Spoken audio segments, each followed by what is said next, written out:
सत श्री अकाल बेटा जी। इस वीडियो में हम करेंगे electric field due to infinite uniformly charge thin wire. एक पतली वायर है, तो इसको एक लाइन से रिप्रेजेंट कर देता हूँ। वायर जो हमारे जैसे घरों में पाई जाती हैं जो इलेक्ट्रिक वायर्स, उस तरह से समझ सकते हैं। एक वायर है जिसकी लेंथ जो है इनफाइनाइट है, यानी कि इन्फिनिटी को दिखाने के लिए हम यहाँ डॉटेड लाइन्स लगा देते हैं। और ये यूनिफॉर्मली चार्ज है, यानी कि ऊपर चार्ज यूनिफॉर्मली डिस्ट्रीब्यूट है। ऐसा नहीं है कि एक जगह कंसंट्रेशन ज़्यादा है एक जगह कम है, ऐसे यूनिफॉर्मली है। अब हमसे जो क्वेश्चन पूछा जा रहा है, वो क्वेश्चन है कि अगर यहाँ कोई पॉइंट हो P और इसका डिस्टेंस जो है हमारी वायर से R का हो, तो इलेक्ट्रिक फील्ड क्या होगी, यानी कि what will be the electric field at point P due to the shown wire. ये दिखाई गई वायर के कारण यहाँ पर क्या इलेक्ट्रिक फील्ड होगी, क्या आप कैलकुलेट कर सकते हैं? तो अगेन हम क्या करेंगे, हम गॉस लॉ को यूज़ करेंगे अपनी हेल्प के लिए, इस तरह की डिस्ट्रीब्यूशन को सॉल्व करने के लिए। तो हम गॉस लॉ लगाने से पहले हम क्या चूज़ करते हैं, गॉसियन सरफेस चूज़ करते हैं। तो चलिए स्टार्ट करते हैं। हम इस वायर को दोबारा से बनाकर, यहाँ पर मैंने दोबारा बना लिया इसको और डॉटेड लगा दिया, जिससे मैं बता सकूं कि ये इनफाइनाइट लेंथ है। अब जो हमारा गॉसियन सरफेस होगा वो होगा, इस पॉइंट से क्रॉस करना है, तो इसके लिए हम सपोज कीजिए ये P पॉइंट था, तो यहीं से हम एक गॉसियन सरफेस ड्रॉ कर देते हैं। कौन सा सरफेस बनेगा, देख लीजिए, ये है हमारा सिलेंडर। यस, लास्ट डायग्राम में भी, शीट के एग्जाम्पल में भी हमने सिलेंडर ही लिया था, और जो थिन वायर के केस में भी हम जो गॉसियन सरफेस है वो सिलेंडर ही ले रहे हैं, और इसका फ़ायदा आपको आगे दिखेगा। तो ये सेंटर से क्रॉस कर रही है सिलेंडर के। इस सिलेंडर की जो लेंथ है वो L है, लेंथ L है, और इसका जो रेडियस क्या हो जाएगा, वही जो, क्योंकि ये पॉइंट हमने माना है P, तो देख लीजिए यहाँ से यहाँ तक क्या डिस्टेंस होगा, वही जो यहाँ पर बता रहे थे, यानी कि R। तो ये हमारा R डिस्टेंस हो जाएगा। सिलेंडर का रेडियस क्या हो जाएगा, R हो जाएगा।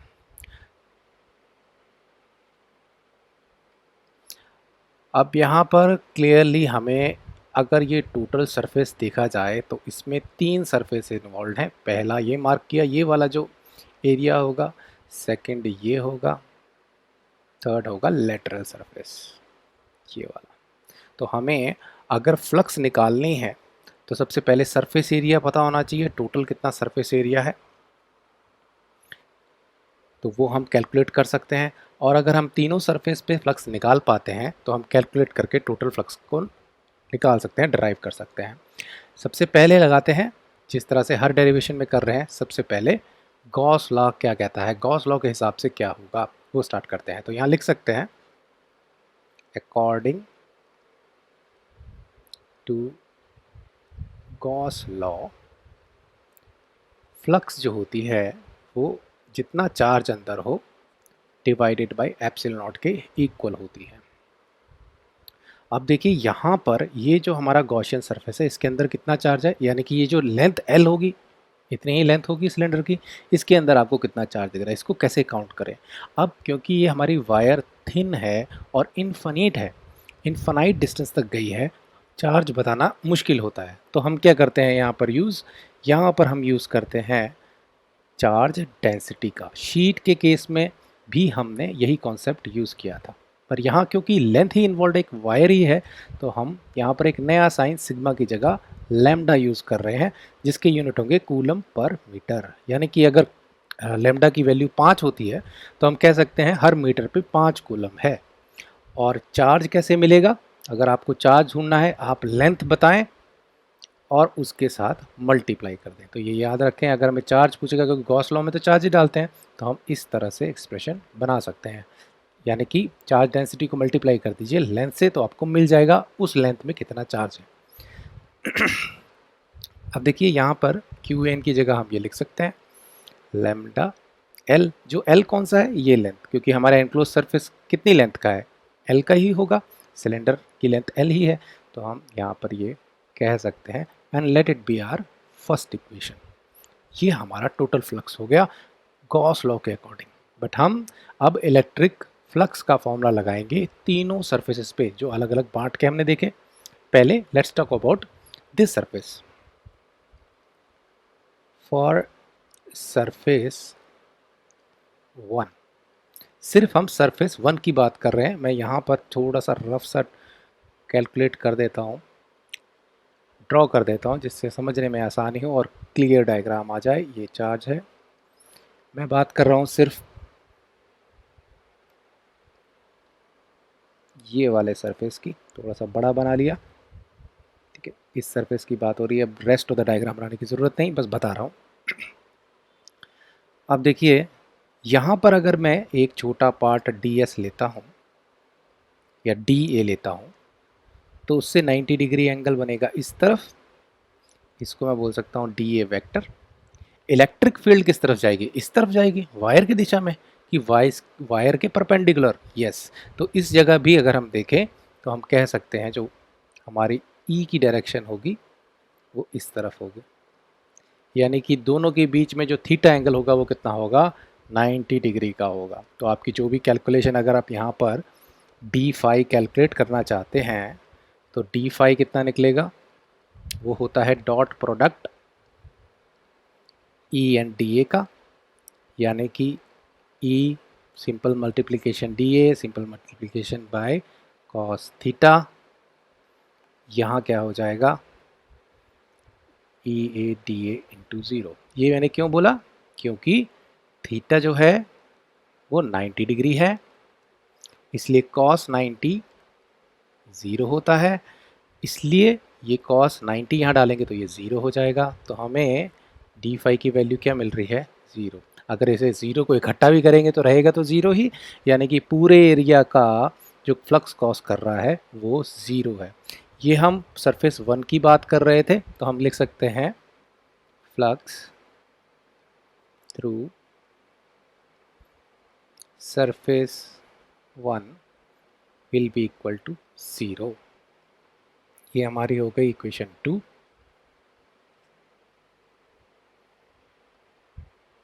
इक्वेशन 2। अब क्या दूसरे सरफेस के निकालने की ज़रूरत है, क्योंकि ये सिमेट्रिक है। ये देखिए जिस तरह से ये एरिया होगा उसी तरह से ये एरिया बिहेव करेगा, कुछ अलग तो नहीं हो गया सिलेंडर, क्योंकि हमने सिलेंडर में कोई कमी नहीं छोड़ी है। जिस तरह से इस साइड होगी दूसरी साइड भी वैसे ही होगी। यहाँ भी डी ए बनाएंगे वो भी इलेक्ट्रिक फील्ड के 90 डिग्री ही आएगा। तो हमें दोबारा से कैलकुलेट करने की, इंटीग्रेशन करके और फिर बताने की ज़रूरत नहीं, हम जस्ट नोट डाउन कर सकते हैं।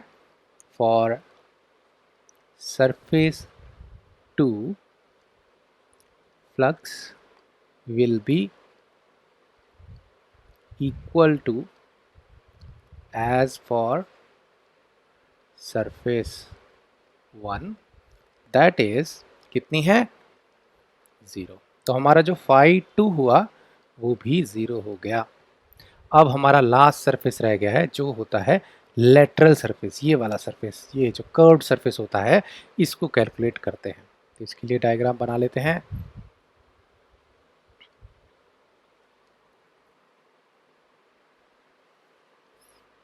ये हमारा 3 वायर थी जो यूनिफॉर्मली डिस्ट्रीब्यूटेड चार्ज है उसके ऊपर। अब मैं सिर्फ उस सरफेस की बात करूँगा जो यहाँ पे लेटरल है, इस सरफेस की। ये हमारा सिलेंडर है इस तरह से, इसकी लेंथ L है।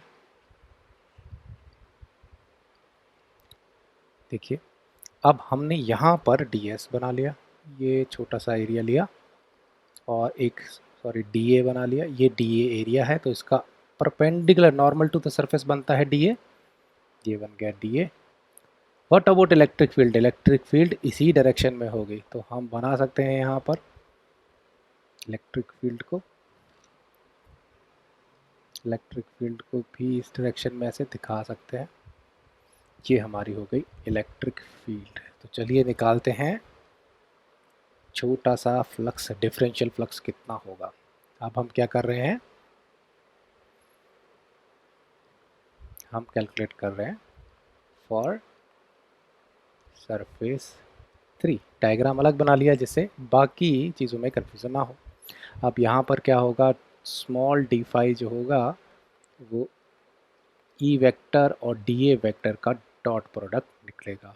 यहाँ पर इसको अगर खोला जाए तो ये खुल जाएगा कॉस थीटा में, क्योंकि थीटा 0 डिग्री है, कोई फ़र्क ही नहीं है, सेम ही डायरेक्शन में जा रहे हैं। कॉस 0 1 होता है, तो यहाँ पे ये सिंपल मल्टीप्लिकेशन ही आ जाएगी, डी फाई ये निकल गया। अब देखिए, अगर हमें टोटल फ्लक्स निकालना है तो हम कह सकते हैं कि इंटीग्रेटिंग बोथ साइड्स, दोनों साइड को इंटीग्रेट कर दीजिए, इकट्ठा कर दीजिए, छोटी फ्लक्स को इंटीग्रेट कर दीजिए और जो राइट हैंड साइड है उसको भी इंटीग्रेट कर दीजिए।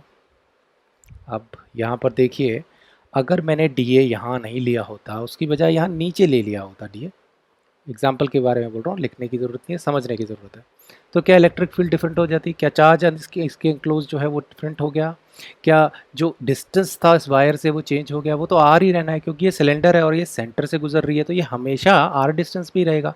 तो हम कह सकते हैं,